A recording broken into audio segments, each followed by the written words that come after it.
Welcome to Let's Jam, the Arts in Medicine. In this series, we feature artists and educators in healthcare who have made a connection between what inspires them to listen and communicate with creativity and compassion. In this session, we talked with Holly Walter Kerby and Adam Steinberg, whose methods, called Storyform science, can help us all learn to communicate complicated information more effectively and clearly by presenting research in the structure of a story. You'll learn about their simple process and tools, and ways that you can make your visuals more impactful in presentations and posters. We hope you enjoy this conversation with Holly and Adam. So, as doctors and health professionals and scientists, we're tasked with communicating our content and our research to audiences. And these audiences can be very diverse. They can be funders, policymakers, general public, peers, administrators, people within your group, administrators, teams, students. And of course, we never communicate just for the sake of communicating.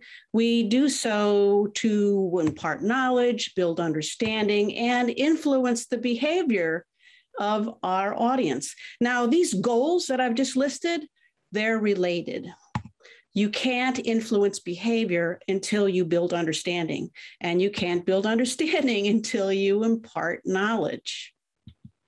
So how do we try to do this? Well, generally, the way we try to do this is that we think about our research in all its voluminous beauty, and all its complexity. And then we start to craft our talk by this sort of philosophy that more is better. We take pieces from our research, little bits of information, and we put it on PowerPoint slides. We have a lot of bullet points, and we have graphs, and we have tables. So the thing is absolutely full of information. And then what we really hope happens is that our audience will then understand everything that we know. So the question is, of course, does this work? Of all the talks you've heard, how many of them have you understood from start to finish? Well, you can answer that question for yourself, but if you're like most of the people we talk to, the answer to this question, does it work, is no, not really. And why not? Well, for people to understand what's being said in a talk, what they actually need to do is they need to receive those bits of information that the speaker is giving them, and they need to examine them, consider them, and then they need to put them together with each other and with things that they already know. And of course, this has to happen in real time. They're doing this while they're getting more pieces. And a smart audience can keep up for a while, but at some point, the pieces are coming, so many pieces are coming so fast that they start to feel overwhelmed and get lost. And when that happens, oftentimes they give up and they don't pay attention anymore. And when that happens, whatever the speaker's talking about is no longer important to them. Neither is their research, and the speaker's not very important either. So if we want to impart knowledge, to build understanding and influence behavior, what we need to do is to get our audience to pay attention and engage, to process, to persevere, because sometimes you've got to struggle a little bit. And the things I've just written down that are needed to build understanding are called learning. And learning is a process that takes a lot of work. So is there a method that can help an audience do this? And will it work for any audience and any discipline? And will it work for talks, posters, and visuals? Well, that's where Adam and I come in. Adam is an artist and a scientist. I'm a chemist and a playwright. We're both educators. And I invented the Storyform method, but then Adam and I have worked it and reworked it while we're teaching a course for the University of Wisconsin-Madison. The course is an 8-week course. And in that course, we have students craft, first of all, a 3-minute naked talk, which has nothing to do with what you're wearing or what you imagine the audience wearing. It's the fact that you can't have slides. Then story graphic infographics, posters, and then a 10-minute talk with slides. Now, as you can probably tell from the name Storyform Science, this is derived from story, but it is not, disclaimer, it's not about creating personal stories like you might do in the Moth or Story Colliders. Instead, Storyform Science is particularly specially designed to get your audience to pay attention and engage, to process information, persevere, and build understanding of your research, or if you're not talking about research, of your science content. This method is unique, it's easy to use, and I gotta say, it's amazingly effective. So what we're going to do in the time that we have today is I'm going to introduce the method to you, and then I'm going to demonstrate how it's used to create talks. And then Adam will come on and demonstrate how it's used to create visuals. And we will both at various times be showing you examples of work that is developed using this method. So my job is to start with right now is to introduce the method. So to do that, let me tell you a story. Actually, I'm not going to tell you a story per se. I'm going to tell you about a genre of story, and this is the murder mystery. So in case you haven't seen one recently, this is how they go. First of all, somebody's dead, and a person is called in to investigate this death. And soon it's found out that this death was not accidental, not of natural causes. So now the job is to figure out who murdered this person. And the way that this will be addressed, this problem, is to do an investigation. Now, a whole bunch of things can happen, but let's say, that a witness comes forward, or that a weapon is recovered, or maybe a motive is found. All of these clues, whatever happens, all comes together in the end, in the climax, where usually in some very dramatic fashion, we discover who the murderer is. And then in the end, that person gets their comeuppance. Anyone who's ever stayed up late watching a murder mystery or reading a murder mystery knows that they're quite good at getting you to pay attention and engaging, processing information, persevering, and building understanding of what's going on and what the whole thing means. Now, how do they do that? How does a murder mystery get those things to happen? Well, let's just kind of back up and talk about story in general. A definition or a way to think about story is that it's a journey. It's revealed a little bit at a time in a series of well-established steps. So opening, problem, episodes, and finally climax, and then conclusion.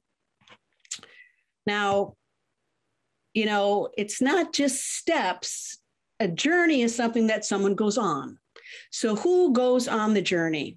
And the answer is the main character. I've got the investigator circled. It doesn't have to be the investigator, but it often is.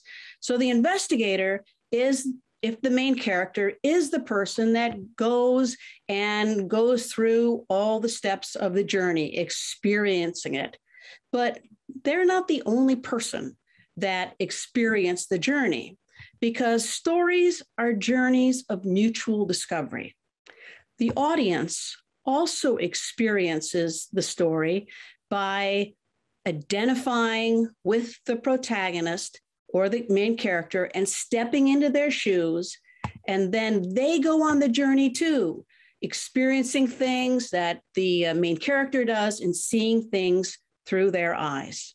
Now, this is kind of a wonder. This is narrative transportation. This is kind of a wonder, but let's look at the layer that's underneath this one. And let's ask, why do they stay on the journey? If the audience joins the journey, why not bail? Why do they stay on the journey? The main reason we keep watching a story is because we want to know what's going to happen next.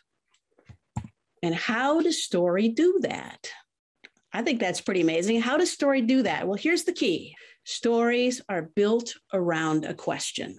And questions have a remarkable effect on the human mind. Once you hear a question, there's a space that opens up in your head.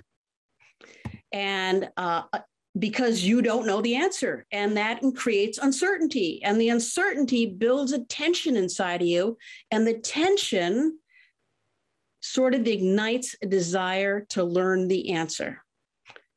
This is, of course, called suspense. Now, in a murder mystery, the whole first part of the plot line or the journey is setting up the question. And then the question appears right around here. And what's the question in a murder mystery? What do you want to know? The answer is, of course, who done it? And when do you get the answer? Not right away. You find out who done it at the very end. But it's not like the audience just kind of waits around passively to find out the answer.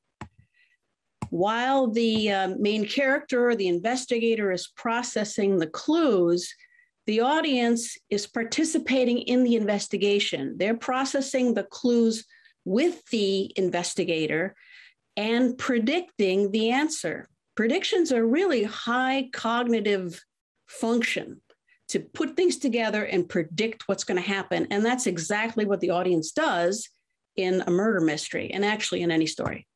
So this design right here that you see, which is setup, specific question, clues, and answer, this is what's in all stories that sets up uncertainty, tension, and then a desire to learn that answer and to do some work, to do quite a bit of work to figure it out.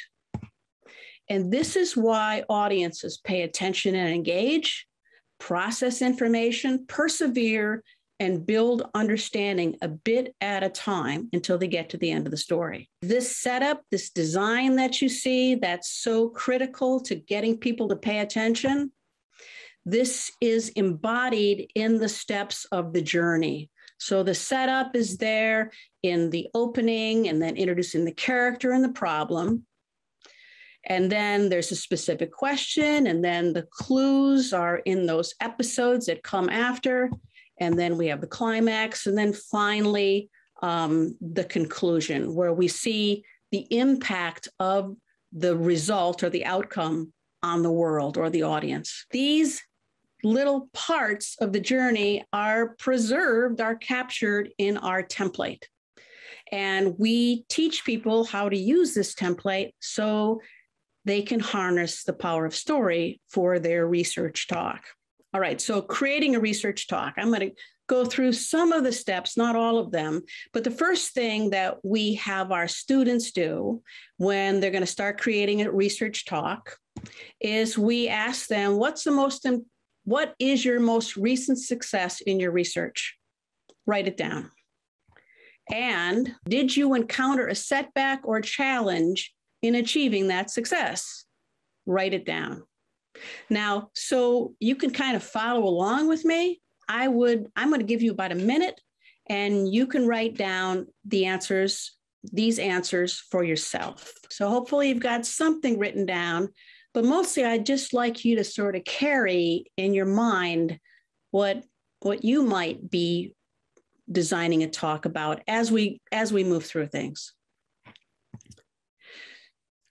So the next thing we do with our students is that we acknowledge that, well, research is sort of like a puzzle, but it isn't like a puzzle in other ways. For example, way one is you don't get the lid of the box, right? You don't know what you're trying to be putting together and seeing. You've got to kind of figure that out. But the next thing is even more important for right now, and that is that whereas if you get a puzzle in a box, you know that it's got edges. It's got a certain number of pieces in it, and research is not like that. Research, it doesn't have a defined number of pieces. It doesn't have edges. Instead, it just goes on and on and on. Your research is built on other people's research, and then other people will build on your research. And then there's some holes, and there'll be some redoing of pieces. Even though research goes on and on, our talks need to end. And our talks, different than research, not only need to end, they need to end with an ending. They can't just end like so many talks I've seen where the person just runs out of time. They need to end with an ending. So ending is right here on the template. And the first thing we're going to do is create an ending.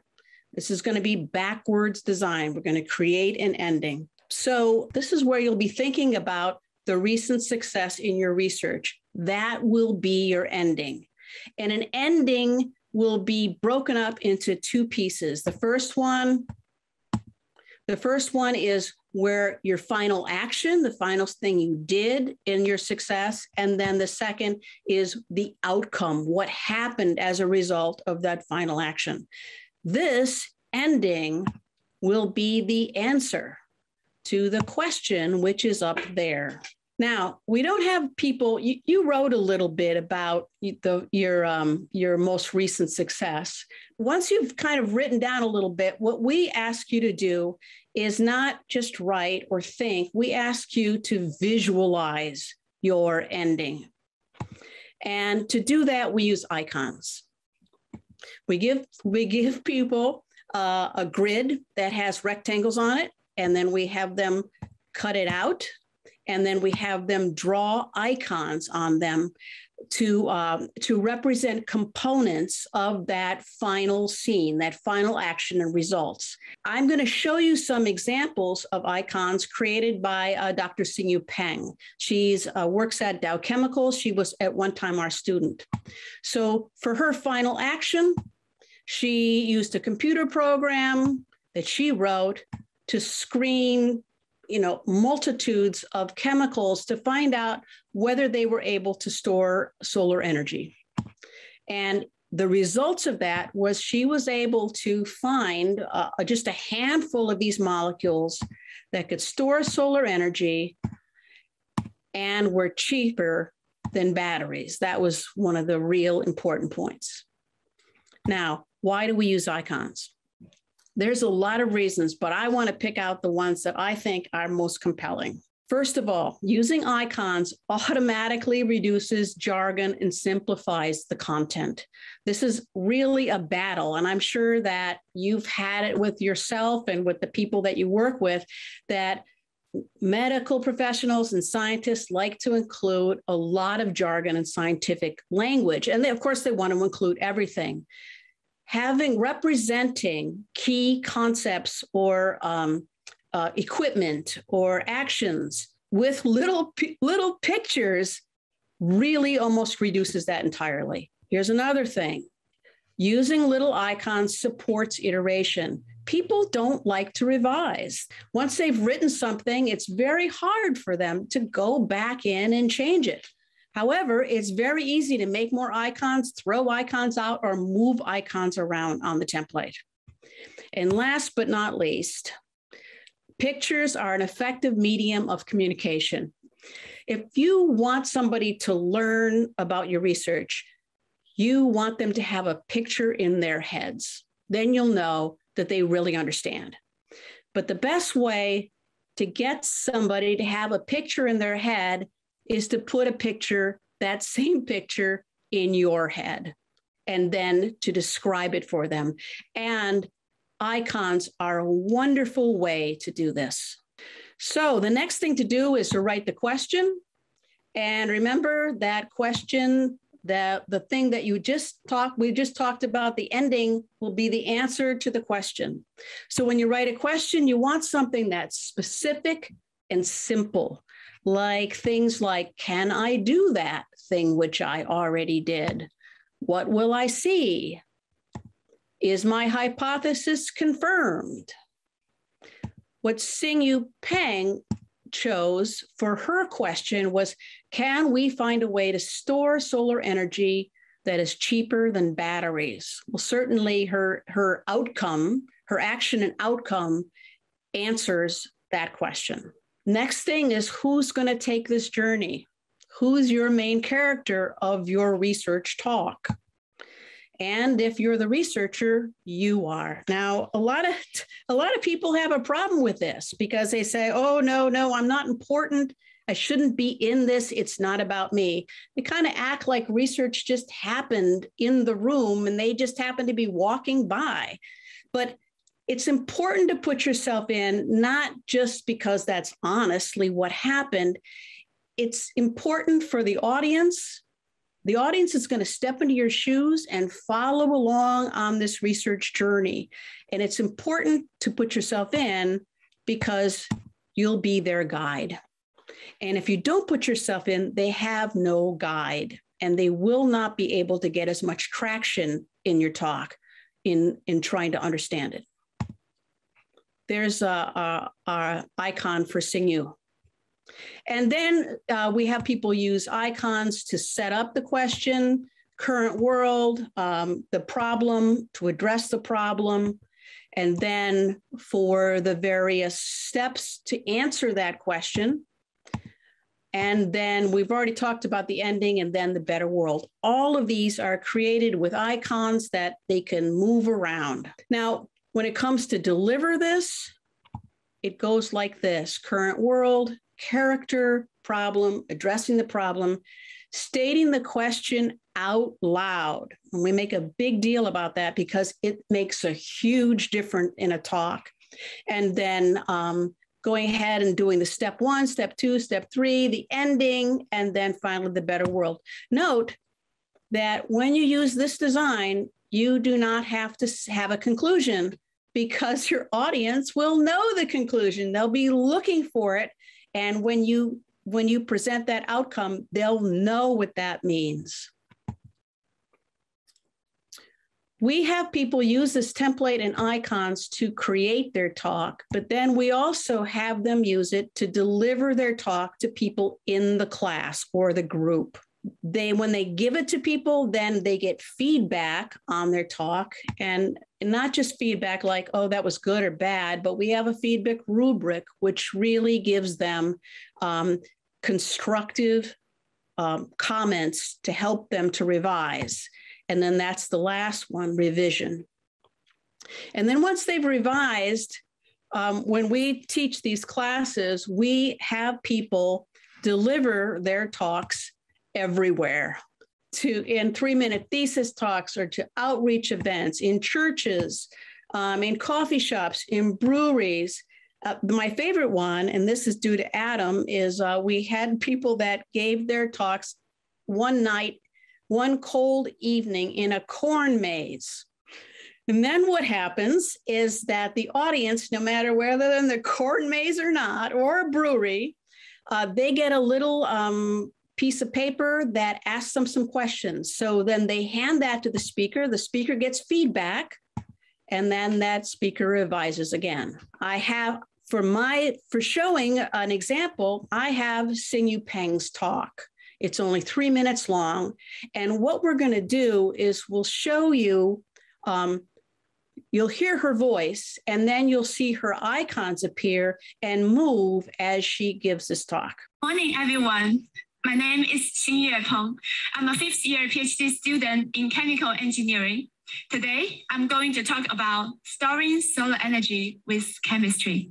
People in the world need energy, and all the energy we need in a year is delivered to the Earth by the sun in 1 hour.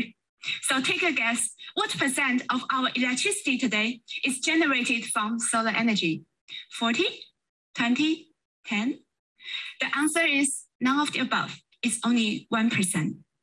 Why we don't take advantage of this abundant renewable resource? Because there are many challenges of using solar. First, the sun only shines during the day, so we need to store a lot of energy for the night. Second, the sun shines more at deserts than cities like Madison, so we need to store and transport the energy from one place to another. Well, you may say, we can use batteries, but they are too expensive and heavy to transport. So our question is, can we find a new way to store energy that is cheaper and lighter? As a chemical engineer, I'm working on storing solar energy in chemical bonds. We are looking for a special type of molecules. When they are exposed to sunlight, their chemical bonds are broken by absorbing energy from the sun. We can then store and transport these separate parts. When we need energy, we just let the parts go back together. When the chemical bonds are reformed, the energy is released. This reversible process can happen over and over again. Sounds great, right? But here is the complication. There are millions of chemicals that are possible to use for storage. How can we know which one is the best? So we can use computer to help us. During my PhD, I developed a computational program to screen out the best candidates from a large chemical database. For any given chemical, our tool can tell us whether this bond breaking is reversible, how strong the bond is, and most importantly, what's the storage cost. Using this screening tool, we have successfully discovered several promising chemicals that can store 5 times more energy than the same weight battery and at a lower price. Imagine one day in the future, all gas stations are replaced by solar stations. Instead of gas, our cars are now run on these special chemicals that harvest solar energy and do not emit CO2.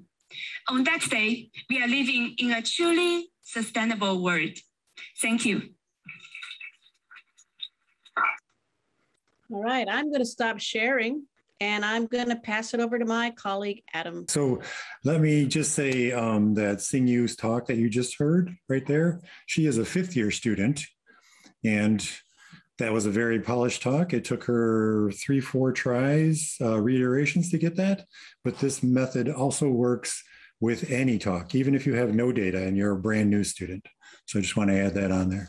I'm going to take over with visualization, and where I'm going to start with is infographic. So many people are familiar with infographic and they've never heard what a story graphic is. So here's 3 infographics that I just pulled off the internet.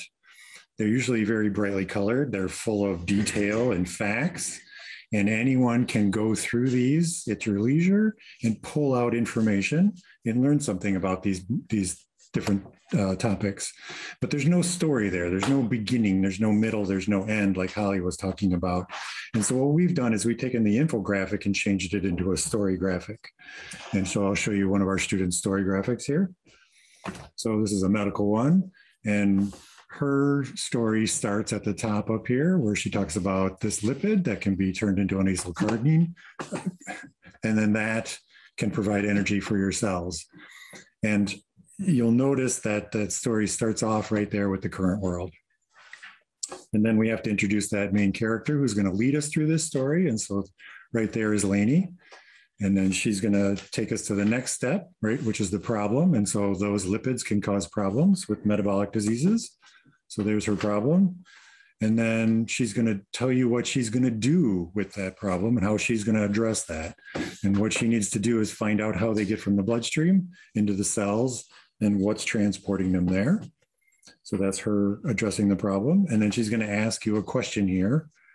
What is happening here? And now Lainey has not done this research. She's a new grad student. She's just starting out. She has started with step 1. That's where she's at in her research.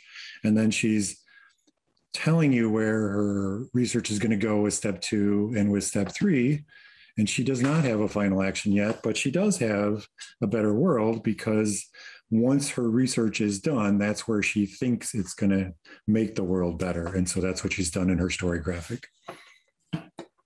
Here's another one that was done by a postdoc, and this postdoc was also brand new. He was a graduate student that turned into a postdoc, and he did not have any data for his postdoc. He had lots of data from his graduate time, but his postdoc was very different from that. And so here he has laid out a story graphic that tells you what he's going to do as a postdoc in the lab. And then here's Xingyu Pang's, which you just heard her 3-minute thesis talk. Here is her story graphic, and I'll show you how she made this one from start to finish. So going back to her talk, her 3-minute thesis talk, here it is. We need to convert this, or she needed to convert this into a story graphic. And so the way that you do this is Holly talked about the setup that leads to the problem, and then the delivery that leads to the ending. And so for her to create the story graphic or the visualization of this story, we break that into 2 parts where we have the setup and then we have the delivery. And when we're teaching students, we get them to understand what these 2 parts are very quickly with changing delivery to what do I do in the lab? And setup is why do I do that, right? They quickly understand that. And so for Xingyu, her setup to create a talk and to create a visualization or a story graphic from that talk, those are 2 slightly different things. And so these are the icons she used in her 3-minute thesis. For her story graphic, she changed the story slightly. It was the same story, but she changed the way she was going through the story. And so here I'll change it from that to what she used in her story graphic. And they look almost the same, but there's a subtle difference that you'll find when we go through this. So for her setup, which is here, she wanted to talk about that difference of solar energy hitting the planet. And she said in her 3-minute thesis talk that it shines more in the desert than in places like Madison, Wisconsin, which is where she was doing her graduate work. And that's where she wanted to focus in on her story graphic. So she came up with this set of icons where that's shining more in the desert and less in Madison.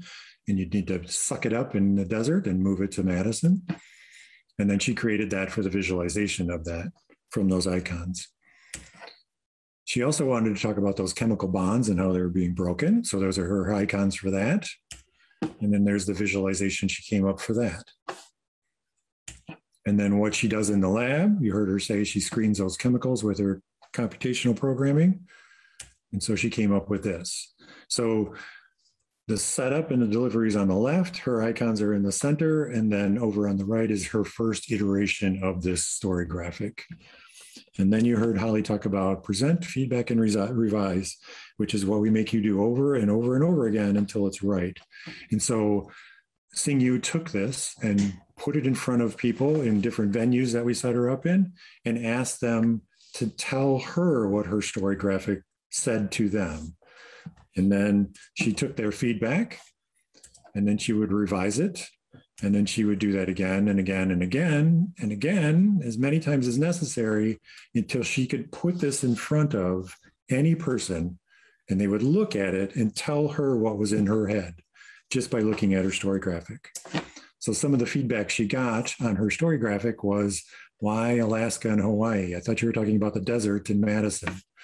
Why this little tiny text? And I don't know what this graph means down here at the bottom. I have no idea what this complex illustration means. Why are 2 people pulling a rubber band apart? I see something in a cloud. I don't quite know what that is. And then it goes into a computer and then it comes out in a graph.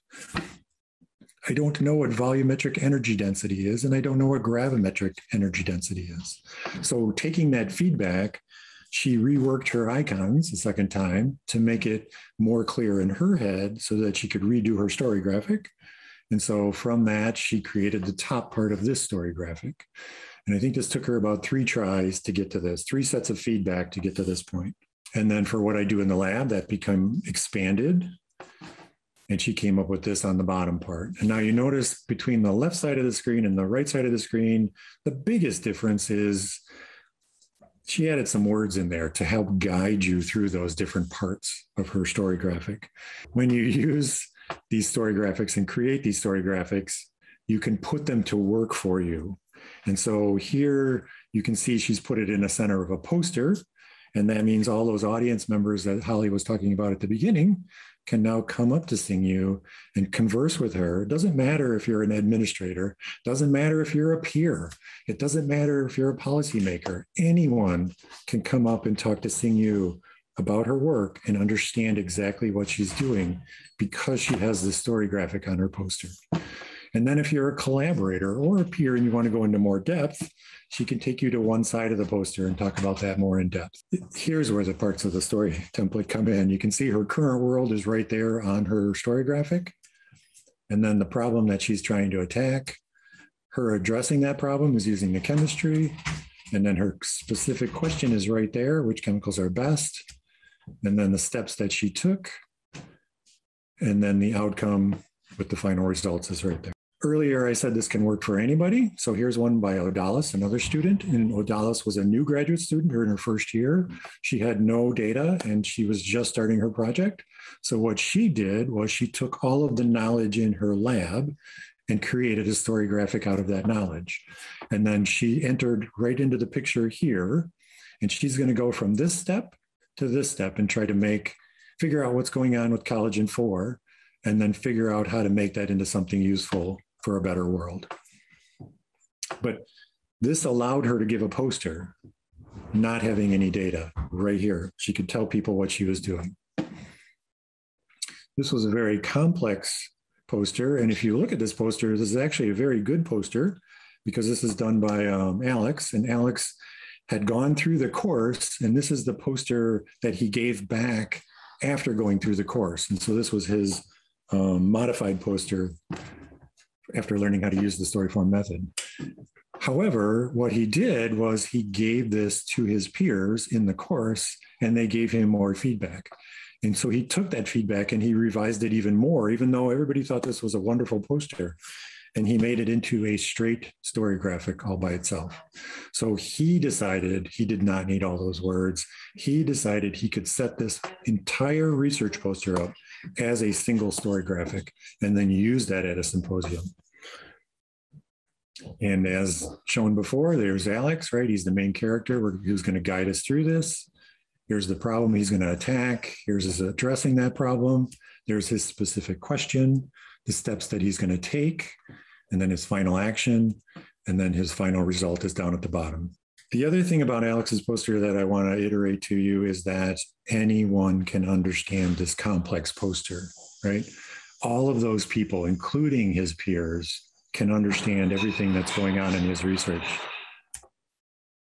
Also, when posters end up here, where they always end up in the graveyard, anyone walking down this hallway, seeing Alex's poster on the hallway wall is going to understand what research is going on inside that lab, because it's so easy to parse through these story graphics. The last thing that Holly talked about was what we do with our students was 10-minute talks. And this is where we allow them to start showing their data, and we allow them to start presenting like they're giving a talk to a peer. And we bring out the template again, and we divide that template up into slides. And so for a 10-minute talk, there's about one slide per square on the template. For a 50-minute talk, you would just expand out on that. It works great. We use this for research talks all the time, no matter what length they are. And so here I've pulled 9 opening title slides from some of our students. I just went through and grabbed some. You can see that they're incredibly visually rich, which is something that we teach the students, right? You're trying to engage this audience. Notice that their titles are incredibly simple. So the title they would write on the abstract and submit, those are all science titles. The titles for their posters that they put on the abstract, those are all science titles with all the words on them. But when they go to give that poster or go to give that presentation, they've now made it so anyone can understand what they're going to talk about. And even when it's a complex subject, like talking about testicles and how they make testosterone, right? Making testosterone, are all cells equally capable in a testicle? It doesn't matter what the topic is you're talking about, how complex it is, right? What are stars made out of? And how can we tell what stars are made out of by living on the Earth when stars are so far away from us?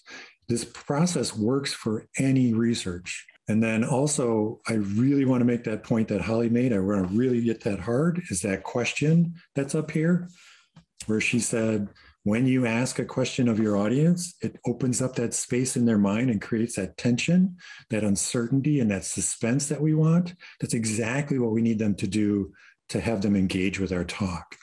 And so when we have these students do this, we have them make one single slide that has their question on it. And they go through that talk and they get to this slide and they pause and they read this question to the audience, because this is what's going to guide that audience through that setup, that delivery, and to that answer at the end. And you can see that all their questions are very easy to understand. They are not full of jargon and stuff like that. We always tell our students in the beginning, they want to have all that jargon. We always tell them, you want that jargon, you can bring that back in another iteration after you've gone through this a few times. And most of them never bring back their jargon. The last thing I want to talk to you tonight about is visuals for talks. So just single illustrations. Often in science, we set up something and we say, we started here and we had this thing. And then when we were done, it ended here. And look at that, it proved my point. It was great. It was wonderful. But we really need to tell the story, as Holly was saying. In order to do that, we need to show the different steps that happened. So we set this up and we did this. And in 6 hours, we already saw this moving. And in 12 hours, it was moving even further. By 18 hours, it had hit this mark. And by 24 hours, it had finally reached the end point that we were looking for. Telling that story is so much more satisfying for an audience than just we started here and ended here.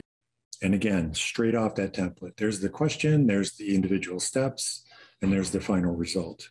All of us who talk about science end up using process slides. And so I want to show you a process slide and then how to convert that over into a story. And so here we have a cell uptake binding assay.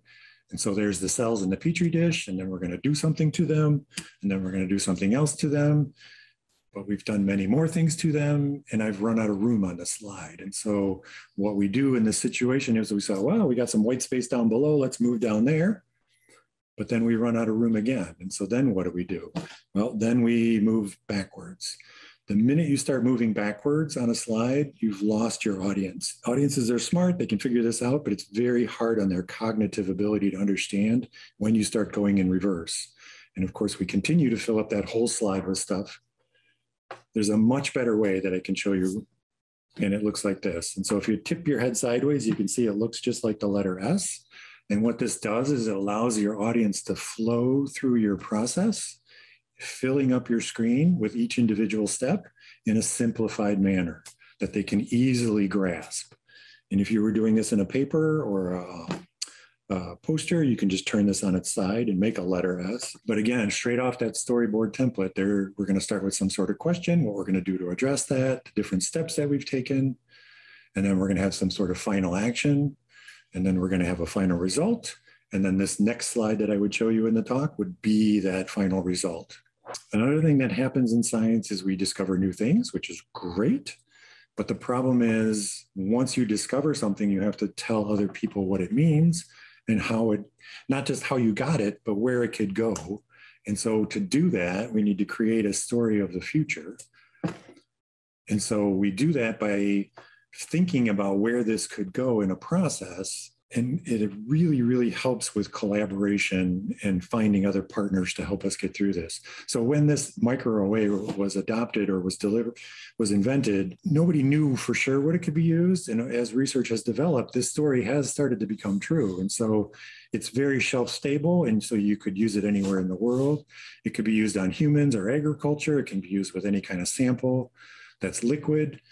And then it would have to be put in an incubator of some kind. And hey, engineering folks, I need collaborators to help me build this electronic manifold. And hey, software developer folks, I need you to collaborate with me to write the software that would read what comes out of this electronic manifold incubator. And that will make for a better world when people can see what's happening in these different samples. Again, the problem is the thing you've just invented or discovered. You're going to ask some sort of question, what can it do in the future? And then the steps you're going to take to get there with your final result. And then this one actually has a better world. Individual illustration, you can use color to tell story. So often what people do is they create an illustration and then they fill it with color. We call that color vomited because you've vomited color all over it. It doesn't help the audience understand what's going on in this illustration or the story that you want to tell. But if we change that and start to use the Storyform science method and start to use color to tell the story, you can see that this one has groupings to it and it parts and pieces that you might be able to pull apart. And so something is happening in a negative manner in the nucleus of the cell. And that starts in the membrane as a cascade, goes through the cytosol, and then there's something that's happening to that process that can alter it. And then we can get in there and modify that and use it to our advantage. And so there's the problem, there's step one, step two, that action, and then that final result that we can use to our advantage. As we do our research, we collect all kinds of data, and then we have to analyze that data. And so this graph here should look very familiar to anyone doing science. This graph is basically an infographic, right? You've taken all these stats, all this information that you've collected, and you've put it into a visualization that's filled with information. What we really need to do now is talk to other people about it. And I could show other people this graph, but it's an infographic. It's very hard to parse through. So I have a story that I've deduced from this, that I've analyzed, and here's my story. So if I let you read that text and think about that infographic up there, you can pair the two together, but it takes a lot of cognitive work to try to figure out where those words go on that infographic. All right, if I leave that text there and I change that infographic into a story graphic, again, same data, but I'm going to change it into a story graphic. And then I say that story at the bottom down there and you read those words. It's now much easier to figure out where those words go on that story graphic. And so, yes, it's very necessary, but when we want to communicate that, we need to turn it into a story so that people can understand the verbal story visually when we tell it. So we've talked about the storyboard template, we've talked about the icons that we create, and we've talked about the storyboard or the rubric that we give. So anyone can understand your research when you're using the Storyform method. If you go to storyformscience.com, you can see that we do workshops and we do courses, and the courses are very short, right? They're 4, 6, or 8 weeks, and they're only 3 hours a week. And we already have the summer course coming up for next summer. We teach this every summer, and we might even have a spring course coming up.